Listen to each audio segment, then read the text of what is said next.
ఎడారిలో సెలయేర్లు. మార్చ్ 22 నలువది ఏండ్లైన పిమ్మట సీనాయి పర్వతారణ్యమునందు ఒక పొదలోని అగ్నిజ్వాలలో ఒక దేవదూత అతనికి అగబడెను. ఐగుప్తులోనున్న నా ప్రజల దురవస్థను నేను నిదానించి చూచితిని. వారి మూలుగు వింటిని. వారిని విడిపించుటకు దిగివచ్చి ఉన్నాను. రమ్ము, నేనిప్పుడు నిన్ను ఐగుప్తునకు పంపుదునని అతనితో చెప్పెను.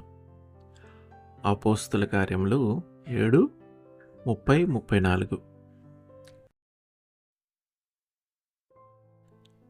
40 సంవత్సరాలు మోషేకి అప్పగింపబడిన పని అంత కష్టతరమైనది గనుకనే అన్ని దీర్ఘ సంవత్సరాలు వేచి ఉండవలసి వచ్చింది. దేవుడు ఆలస్యం చేస్తున్నాడనుకుంటాం కానీ మన విషయంలో ఆయన సోమరిగా ఉండలేడు.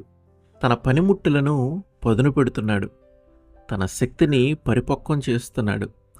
సమయం ఆసన్నమయ్యేసరికి మనకు అప్పగింపబడిన దాన్ని నెరవేర్చే సామర్థ్యం మనకి వస్తుంది. నజరేయుడైన యేసు సైతం 30 ఏళ్ళు చేతులు ముడుచుకొని కూర్చున్నాడు.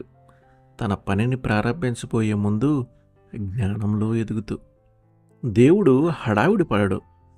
తాను బలంగా వాడుకోదలచిన వాళ్ళని సంవత్సరాల తరబడి అలా ఉంచుతాడు. ఆయన దృష్టిలో ఈ కాలం చవి సారం లేనిది కాదు.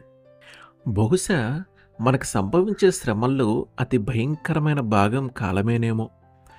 అనుకోకుండా ఒక్కసారి సంభవించి చల్లబడిపోయే బాధని భరించటం తేలికే.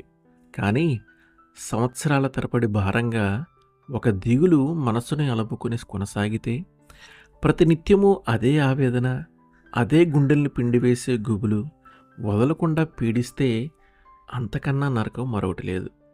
హుషారు చచ్చిపోతుంది. దేవుని కృప తోడుగా లేకపోతే నిరాశ, నిస్పృహల అధఃపాతాళానికి కొనిగిపోతాము. యేసేపు ఈ దీర్ఘమైన శ్రమకు లోనయ్యాడు. ఎర్రగా కాలిన ఇనుముతో చర్మంపై వాతలు పెట్టినట్టు ఒక్కోసారి దేవుడు తన శిక్షను ఇలా సుదీర్ఘమైన బాధ ద్వారా మన అంతరాలలో ముద్రిస్తాడు. వెండి పరిశుభ్రపరిచేవాడిలా, పుటం వేసేవాడిలా ఆయన పనిచేస్తాడు. కరిగిన బంగారంలో తన ప్రతిబింబాన్ని చూడగానే కంసాలి మంటని ఎలా ఆర్పివేస్తాడో అలానే దేవుడు మనలో తన పోలిక కనిపించగానే మన కష్టాలకు స్వస్తి చెప్తాడు. తన గుప్పెటిలో ఆయన దాచి ఉంచిన దివ్య సంకల్ప ఫలాలను మనం ఇప్పుడే చూడలేకపోవచ్చు. ఇంకా కొంతకాలం మనకవి అర్థం కాకపోవచ్చు. కానీ ఆయన సింహాసనాసీనుడై తగిన కాలం కోసం ఎదురు చూస్తున్నాడు. అంతా మన మేలుకే జరిగింది అంటూ ఆనందంతో మనం కేరింతలు కొట్టే గడియ వస్తుంది.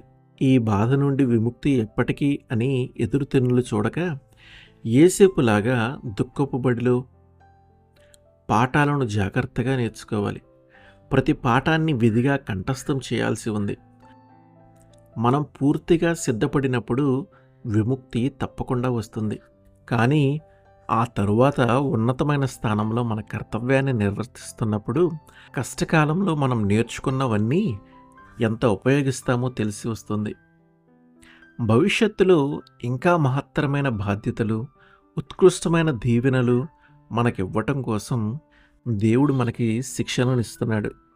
సింహాసనానికి తగిన లక్షణాలు మనలో ఉన్నట్టయితే దేవుడు నిర్దేశించిన సమయం వచ్చినప్పుడు మనల్ని ఏదీ అడ్డగించలేదు. కాలాన్ని మీ చేతుల్లోకి తీసుకోవద్దు. మీకు తన చిత్తాన్ని తెలియజేసేంత వరకు ఓపికగా కనిపెట్టండి. అవసరమైన దానికంటే ఎక్కువ ఆలస్యం చేయడాయన. ఎదురు చూడటం నేర్చుకోండి. చెయ్యడు దేవుడు జాగు, తెలుసాయనకు మన బాగు. ప్రభువా గమనం కోసం వ్యర్థంగా చూపకు ఉక్రోషం. ఎదురుచూడు విసుగు లేకుండా, కడుపులో చల్ల కదలకుండా. దేవుని కంటే ముందు పరిగెత్తాలని ఆతృత పడకండి. దేవుని గడియారంలో గంటల ముళ్ళు, నిమిషాల ముళ్ళు కూడా సరైన కాలం చూపించేదాకా వేచి ఉండటం నేర్చుకోండి. ఆమెన్.